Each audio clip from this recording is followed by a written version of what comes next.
பார்த்து கொண்டிருப்பது Armstrong TV.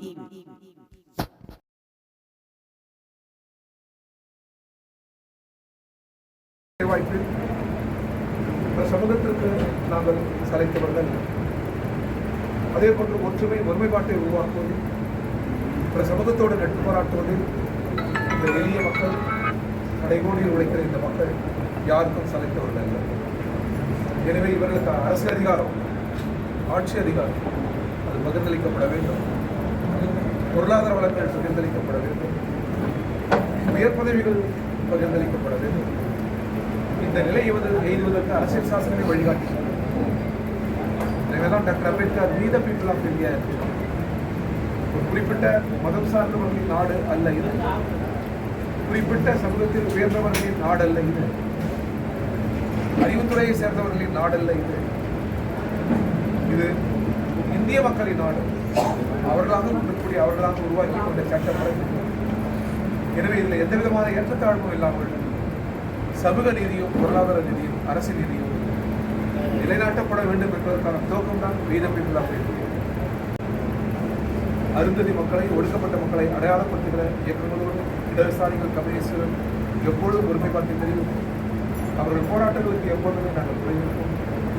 அவர்கள் ஆட்சி அதிகாரத்திலும் பொருளாதார முறைமையிலும் நிர்வாக முறைமையிலும் ஒரு நீதி நிறைந்த இடத்திற்கு அவர்கள் வருகிறவரை போராட்டங்களோடும் அவர்களோடு நாங்கள் எப்பொழுதுமே உறுதியாக இருக்கிறோம். இந்த அமைப்பை அடையாளப்படுத்துகிற பிரதிநிதிகளை அழைத்து தமிழகத்தில் பேச வேண்டும் என்று நான் கேட்கிறேன். இது மொழி வழி மாநிலங்களில் பூர்த்தி செய்யும். இந்தியா என்பது ஒரு மொழி வழி தேசம் அல்ல, பல மொழி பேசுகிற தேசிய இனங்களில் பூர்த்தி செய்யும். எனவே தமிழுக்கு அவரவர் தாய்மொழிக்கு முன்னுரிமை, தமிழுக்கு இங்கே முன்னுரிமை அளிக்க வேண்டும். இந்தியாவுடைய இதர தேசபக்தி பாடலை நாங்கள் யாரும் வெறுக்கவில்லை, நிராகரிக்கவில்லை, அதற்கு மதிப்பளிக்கிறோம். ஆனால் வந்தே மாதரம் சிறுபான்மை மக்களை கடந்து சென்றோம். எனவே இது குறித்த ஒரு உரையாடல் நாடாளுமன்றத்தில் நிகழ்த்த வேண்டும் என்று நாங்கள் கேட்கிறோம். அறிக்கை தமிழுக்கு தான் முன்னுரிமை என்ற நிலைப்பாட்டை தமிழக அரசாங்கம் எடுத்திருக்கிறது. அதை நாங்கள் வரவேற்கிறோம்.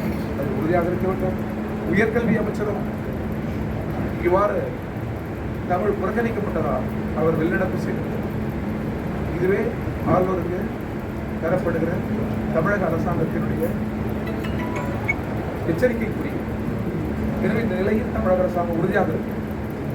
மாநிலத்தில் நடைபெற்ற மாணவர் இளைஞர்கள் நடத்தினார்கள். இடதுசாரி மாணவர்கள் ஆதரவித்தார்.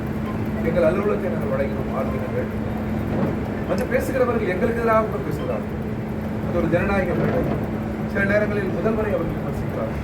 ஆனால் நாங்கள் தெளிவாக சொன்னோம், ஒன்றிய அரசுக்கு எதிரான போராட்டம், கல்வி அமைச்சருக்கு எதிரான போராட்டம், இது மாநில அரசுக்கு எதிரான போராட்டம் அல்ல, மாநில முதல்வருக்கு எதிரான போராட்டம் அல்ல என்று நாங்கள் சொன்ன பிறகு பல்வேறு அமைப்பினர் அவரவர் கருத்துக்களை குறைக்கிறார்கள், அவரவர் திசையில் விமர்சிக்கிறார்கள்.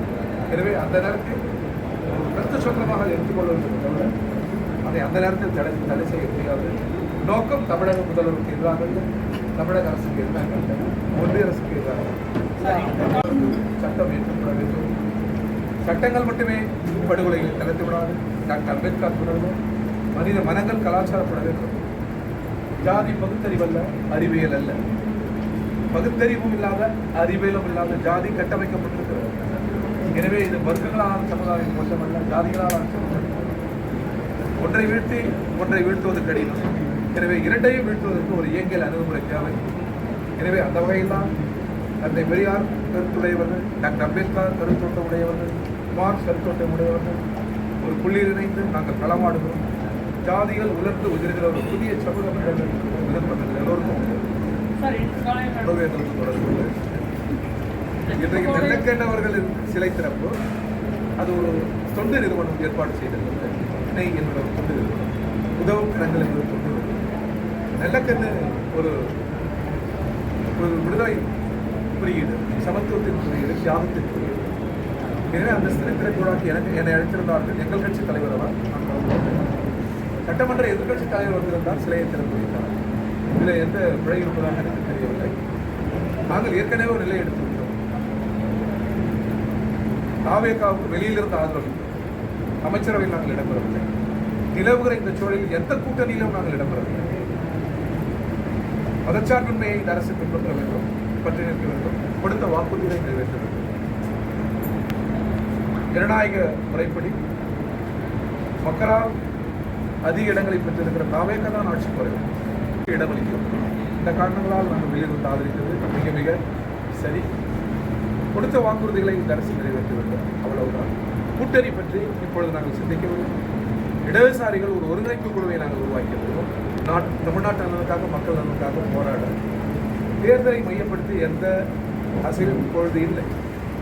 நாங்கள் மிக தெளிவாக சொல்லுகிறோம், இடதுசாரிகளை பொறுத்தவரை திமுக, அதிமுக, தாவேக ஜனநாயக சக்திகள். எங்களுக்கு பகைமுறை RSS, BJP பகைமுறை. அவர்கள் மீது கூட எங்களுக்கு வெறுப்பு அரசியல் இல்லை, அவதூறு அரசியல் இல்லை, காழ்ப்பு அரசியல் இல்லை. கொள்கை அளவில் அவர்களை தோற்கடிக்க நாங்கள் துடிக்கிறோம்.